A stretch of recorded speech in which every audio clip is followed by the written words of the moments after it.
Pride 99.9. You're catching us online as well, wherever you are across the world. My name is Patrick, and my colleague Saros Badio is here. Our next guest is here, Mr. Alexander Cummings.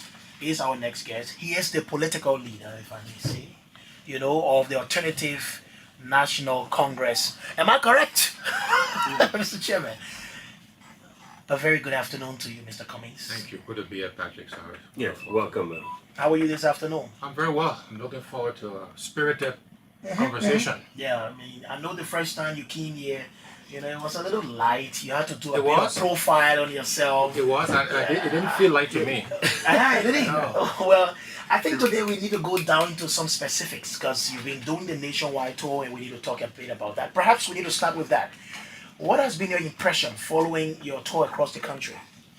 Well, let me first of all say I visited 7 of the 15 counties. It was quite intense. We did it in about 12 days. And a few observations.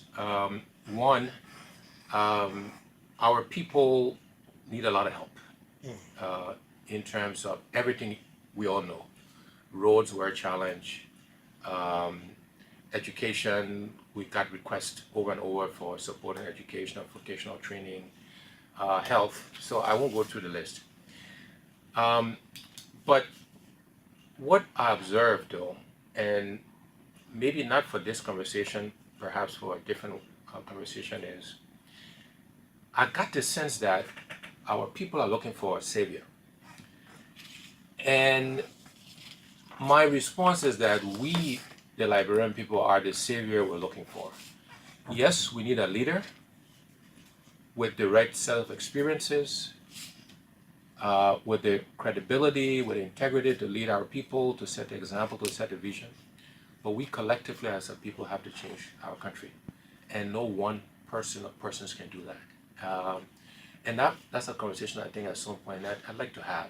Is it different from challenge to challenge, county by county? No, I think there's a common thread that Same issues about roads, health, yeah, education. The issues are the same, but in some communities, people are taking initiative to try to solve their own issues. More often than not, I get the sense people are waiting for somebody to do it for them. And my point, Patrick, is we need to have a conversation where we do it together. We have to own the change Liberia requires. There's a saying we use at Coca-Cola to describe individual accountability. And it says, if it is to be, it's up to me. If it is to be, it's up to me. And that's a mantra I'd like us as a people to take, that we, individually and collectively, have to own the change required. And so that was a common thread that I saw and experienced. But the needs of the country are the same everywhere. The degree might be a little different here and there, but all of the things, and I won't repeat what those are: roads, power, health. So And you visited 7 counties. What are the counties you visited? And why did you go to those counties? I visited, so I'll answer both, Cyrus. We visited Mangibi, we visited Bong, we visited Lofa, we visited Nima, we visited Grand G, we visited River G, and we visited Maryland. So those are the 7 towns we visited. We wanted to go to the southeast. That's the part of the country my family is from. The Cummings are from Maryland, actually from East Harper specifically.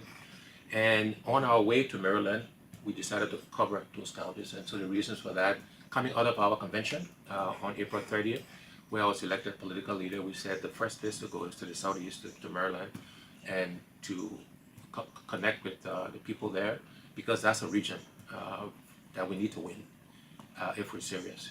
That's a saying, if your house won't sell you, the street won't buy you. And so that was the reason why we picked those. And what is the impression you get from the people in the southeast? Um, They complain a lot about roads, though. They do, and the roads are a challenge. There's no question about it. Look, I gotta be honest here. My name isn't very well known, and there's a bit of cynicism about so who's this guy? What is he gonna do? And that sort of stuff. And that's the work we're gonna take on as a party. We believe we can sell the Alex Cummings brand. We believe that our experiences, our understanding of our country and the challenges, is what Liberia needs. I don't expect anybody to give me the leadership of this country on a silver platter. I have to earn it. And so every day I get up now, I'm focused on getting the record out, connecting with people. Part of this tour was to do a listening tour to understand what some of the needs are. We want to do some small projects here and there to help with that with credibility. But come to talk about that means that you acknowledge that you have a lot of work to do, even more than the others. The fact that you've said that your name is not well known across the country means you have to work over time, and you have months to do that. Months. Yeah, so I have a lot of work to do, but the good news is, you expect me to say this, Patrick. When compared to the other candidates, I think the record speaks for itself. So yes, a lot of work to do to sell the name, but it's not hard either. The character. The character, the record of performance, accomplishments, stand out, I believe, compared to my competitors. So once we get the message out, people are very receptive to the name and the idea of. I think it's really still early to start asking about how you intend to do this. I think we spare that for political campaigning and debates and all of that. But let's talk a little bit about that, if I may. because so as not to get in trouble with the national level. Anyway, you want to. We don't want to do that either. But, Yeah. but I think getting your name out. We're not asking people to vote for us. I don't think that's a problem with the next. How do you intend to do that? I mean, the time is not too much in your favor. So this interview is one way. This is a national radio station, so the name will get out. People hear from me and some of my thoughts on the issues and challenges. We have mobilization. The political parties do mobilize, and so we speak about the issues, the challenges. We take questions, big groups, small groups. As I said, we have the Comics Africa Foundation, so we'll do projects in the various districts around the country, so the name will get out, and that's perfectly legal. As a citizen, I can be a philanthropist, and so it's through all of those means that we'll get.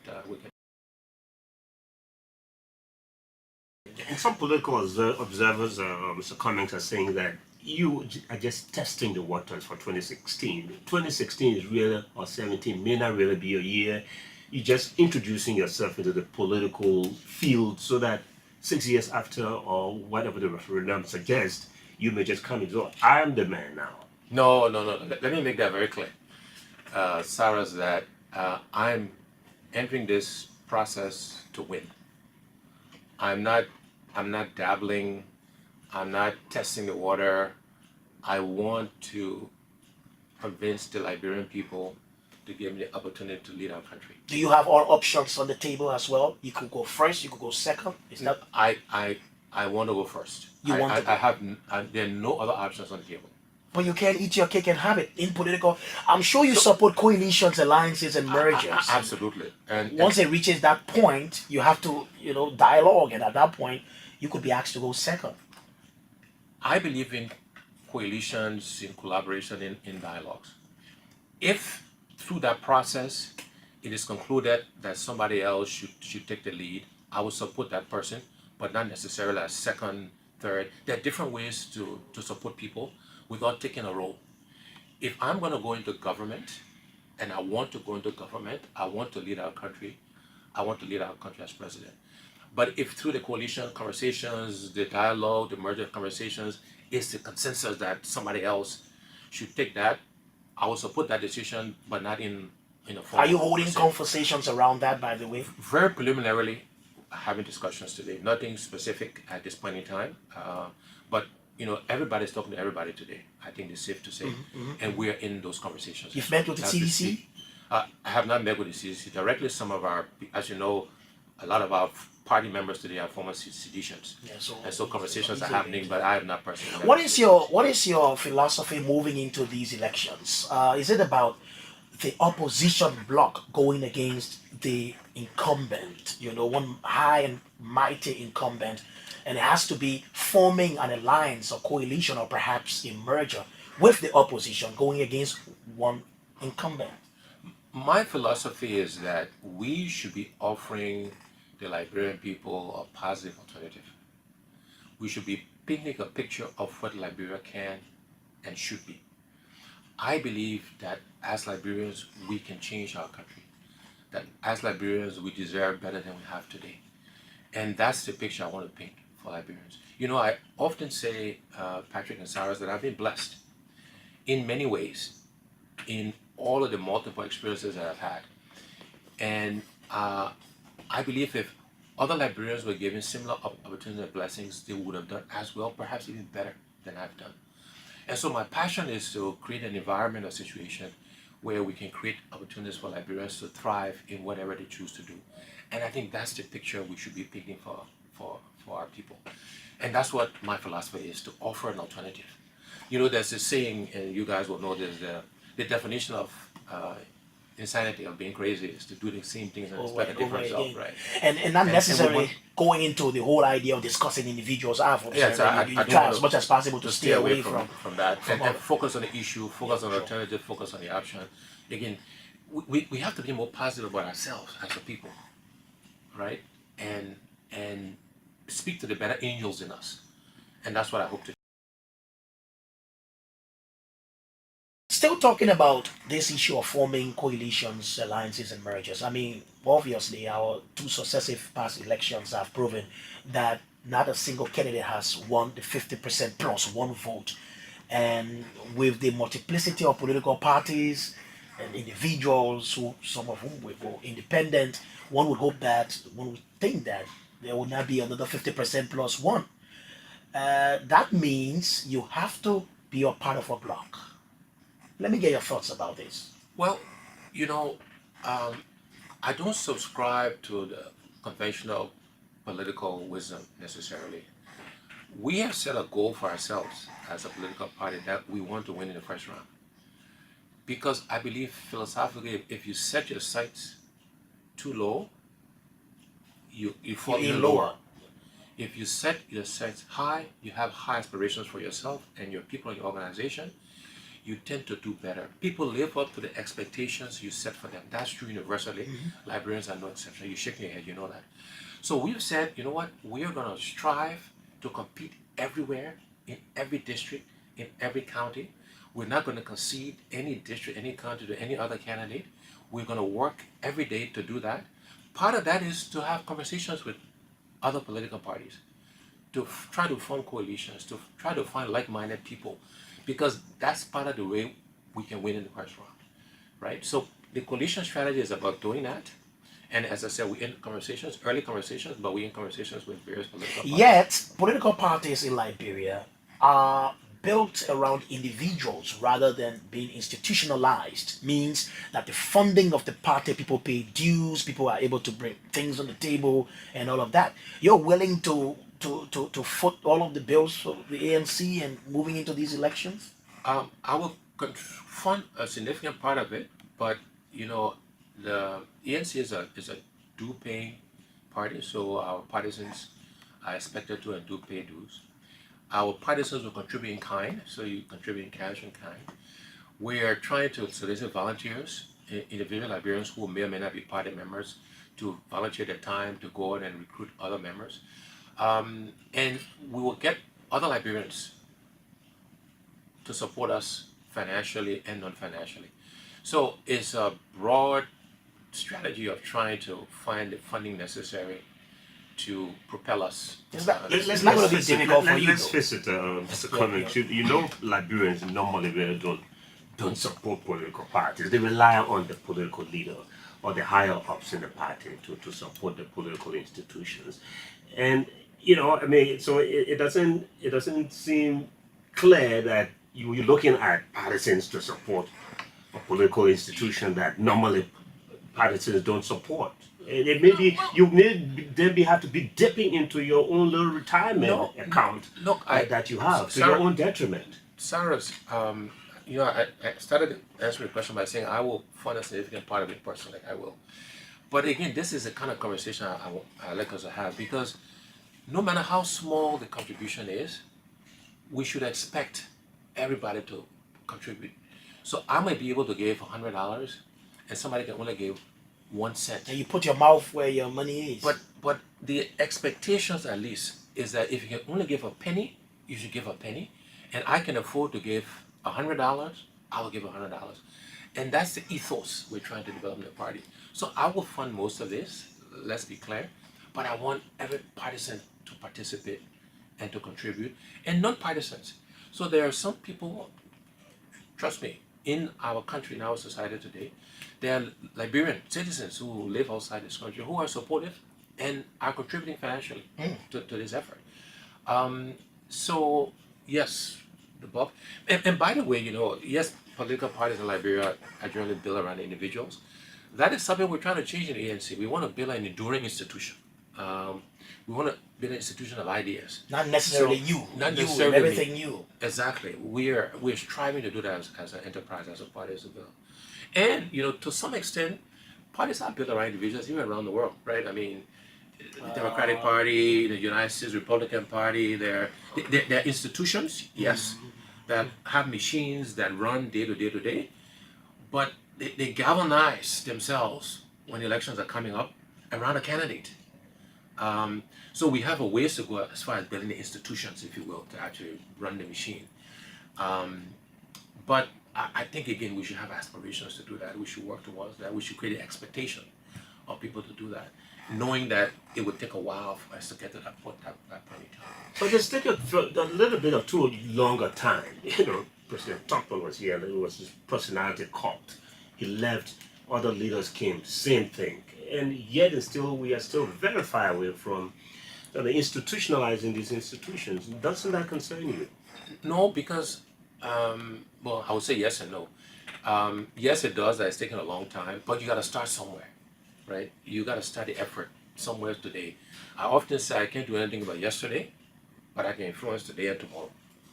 And so if Cyrus we say, well, because it hasn't been done, it will never be done, then it'll never be done, right? So all I'm saying is we're trying to create the right kinds of expectations that over time, it will not happen overnight. We should be trying to build an institution that goes beyond the individual. And again, that's not going to happen in my tenure because we are where we are. But I hope one of the legacies I leave is the beginnings of that. And the ANC was formed on that basis, and that's something I fully adhere to. And in my own way, my own small way, I want to contribute to that effort. I want to stay with this for a moment because it's very important that we talk about this, giving our most recent history in 2005, and I'm not going to call names at this point. We did see individuals who funded political parties, virtually footed the bills of political parties. At the end of the day, once they lost, that disappointment, the burden of having to endure, the shocks from that kind of disappointment is left with them alone, and then they shy away. I mean, same way with 2011. Now, you put yourself in front and you do all you can and you don't ensure that others play some meaningful role, whether it's cash or kind. You win or not, you take the glory if you win. You get disappointed the most if you don't win. Right. But this is why I say we want everybody to participate in cash and kind. I mean, that's how I started answering the question. And what I'll say to you, to the audience, is that, win or lose, I'm committed to our country. I'm committed to Liberia. Yeah. We started a foundation, the Cummings Foundation. That foundation, as I mentioned, is going to do projects around the country. Philanthropy is something me and my family have a lot of passion for. We actually, through our friends and relationships around the world, can actually raise funding legitimately for the foundation to do projects here. People like to fund individual projects, so we're in the process of identifying that, and we're reaching out to friends and acquaintances from around the world who we've had the fortune to meet. We've lived in many countries around the world, those relationships, because we want to impact the lives of the Liberian people. People have asked me, is running for the president the only way you can impact the lives of the Liberian people? But the answer is no. Through the Cummings Foundation will impact lives. I could go into business and impact lives. But the way to impact 4 million plus Liberians in the most impactful way Is to lead. Is to lead, exactly, Patrick. It's to this office. So win or lose, I think I'll win, by the way, because if I didn't, I wouldn't be doing this, right? But in the unfortunate circumstance that we don't win it, I will not be discouraged. I am committed to get up every day. Now, once I had this post on social media, I mean, there were a lot of comments and concerns coming in, and I will just now move into those comments and concerns. But before I do that, let me talk a bit about contemporary issues. I know the ANC issued a statement on the Global Witness, saga, and I know the chairman has been. By the way, do you share that view that the party takes seriously the fact that corruption is an issue in the country and that the speaker needs to step aside? I do. We're very consistent in our view that the speaker needs to recuse himself and let the process run its course. In our country, as you all know, there's a presumption of innocence until proven guilty, and we believe that as well. But we believe in the interest of the country, the speaker should recuse himself so that the process of legislating can continue. Because right now it's a distraction. And we do believe that corruption is a major issue in our country that needs to be addressed. And this is serious because quite senior people in our government have been accused. And so we're very consistent and very clear on our position on this issue. And if you had to do it all by yourself, or imagine, you were in that position. I know you talked about this whole maximum of being innocent until proven guilty. The speaker is innocent as far as we're concerned. Now you say recuse yourself means one could easily interpret that as trying to exhibit some bit of guilt. Recuse yourself, step aside, penalty, recuse yourself, leave that position, leave it. On what basis? On the basis that he has been accused of some very serious allegations, and his continued exercise of the position is a distraction to the institution. So, in the interest of the institution, in the interest of the legislative process, as a selfless servant of the Liberian people, we think he should recuse himself and let the process run its course. So it's not assuming guilt or not. Yeah. The state will have to prove, Guilt. have the burden of proof. And most within our setting think part of our political culture is not to resign or recuse yourself because people believe that once you resign or recuse yourself, You are guilty. You're guilty. So this is not our part of our political culture. But it should it be part of the political culture, or should it be what's right? If you as a leader are a distraction to doing the work of the people, isn't that the right thing to do? To recuse yourself to the work, so you can focus all your energy on proving your innocence. That's where the energy should be, on proving your innocence, as opposed to the distraction of trying to do both. And so again, Cyrus, we need to break some of the old paradigms, the old cultural paradigms. That's how we'll change the country. If we get stuck in the old ways of doing things, we'll never change this thing. So we need to break some of these paradigms and move forward. But generally, how do you think we can deal with corruption? So corruption is more complex than we like to admit, and it's not as simple. Everybody wants a silver bullet, a simple answer. So there are multiple facets to corruption. First thing, you got to start at some of the underlying causes of corruption. So in this particular case, if you think about what's being alleged, there was an attempt to influence the concession granting To change the process, law? to change the process. So we should step back, and I'm just using it as an example. I'll answer your question more broadly about corruption. So in this case, stepping back and saying, how can we organize ourselves so that the concession granting process is done in a way that minimizes the opportunity for people to influence it through corrupt means. And that would take some thinking. We can figure it out as Liberians. But this is the kind of work that needs to happen in all the different areas. More generally though, what I've been saying when asked this question, and this is in no particular order, but again, we Liberians, all of us have to own this corruption issue. So if I give a bribe, I'm as corrupt as the person receiving the bribe.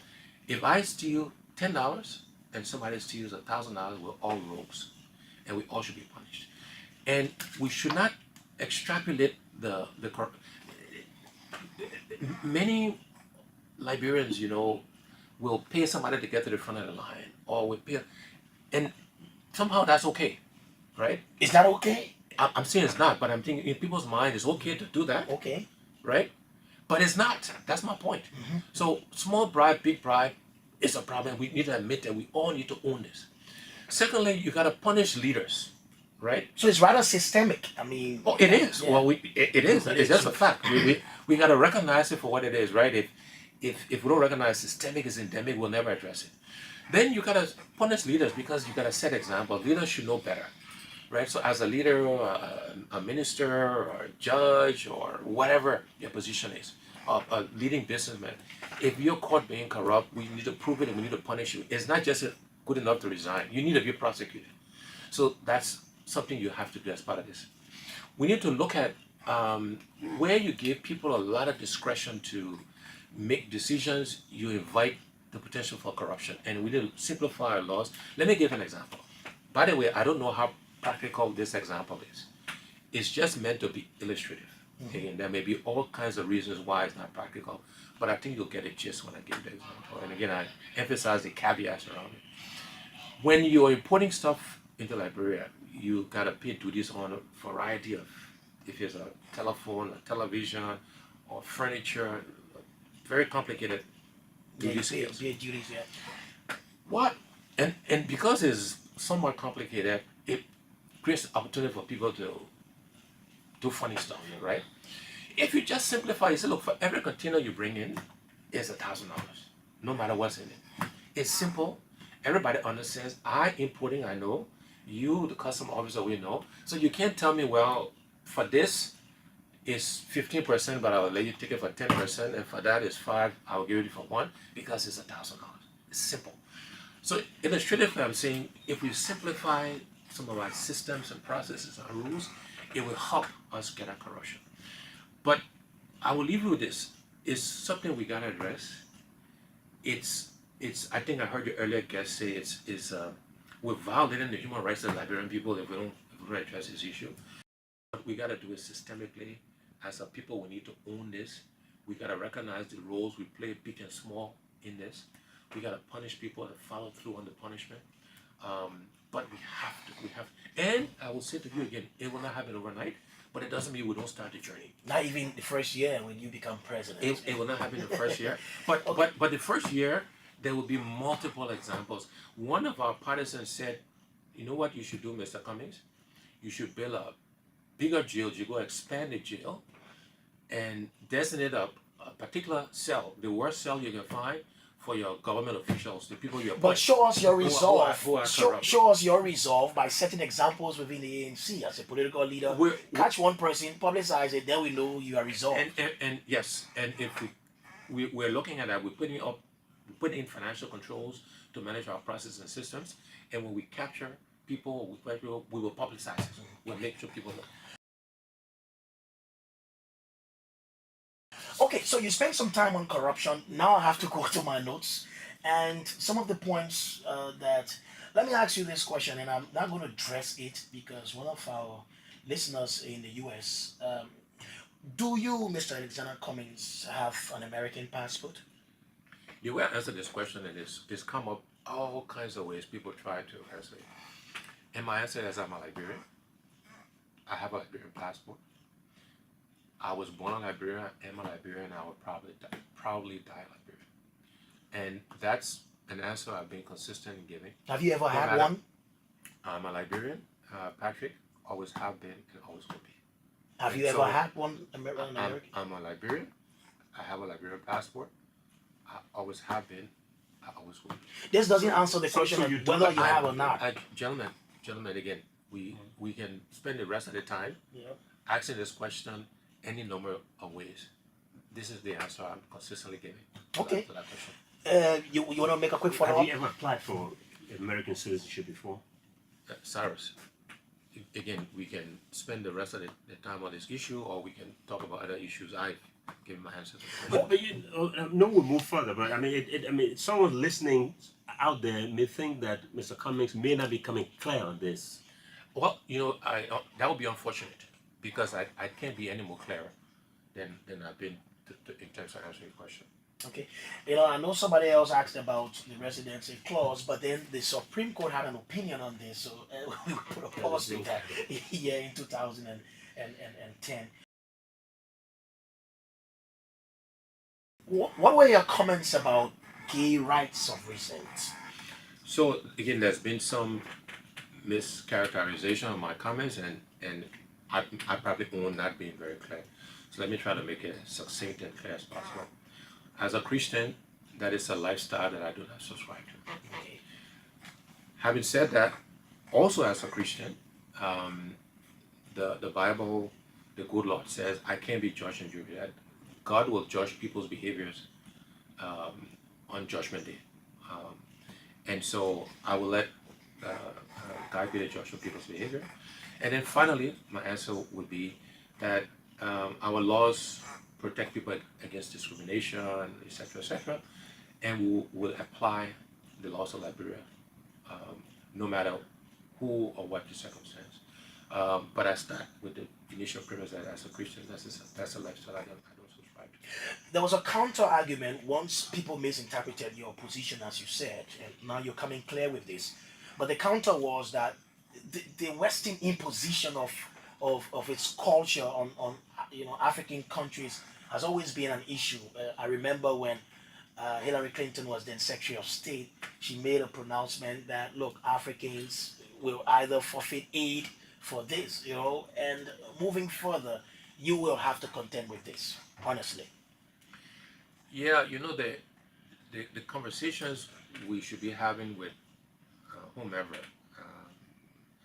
is that the the the Liberian people are focused on health, education, roads, infrastructure, etc., etc., etc. And we would hope that our partners would help us focus on that and are less concerned about gay rights or not. And so that's, I was listening to when President Obama visited Kenya. Okay. It's earlier this year, late last year, I think I recall. And Uhuru Kenyatta, the president of Kenya, was asked the same question by American journalists over and over. And his answer was consistent along the lines that, in his case, the Kenyan people were really focused on the basics and getting on with life. And I thought it was a good answer. The question initially is subsided for the rest of the visit. And I think I would give a similar response and try to work with our partners to understand where we are culturally as a people, and again, not try to impose a different standard on us.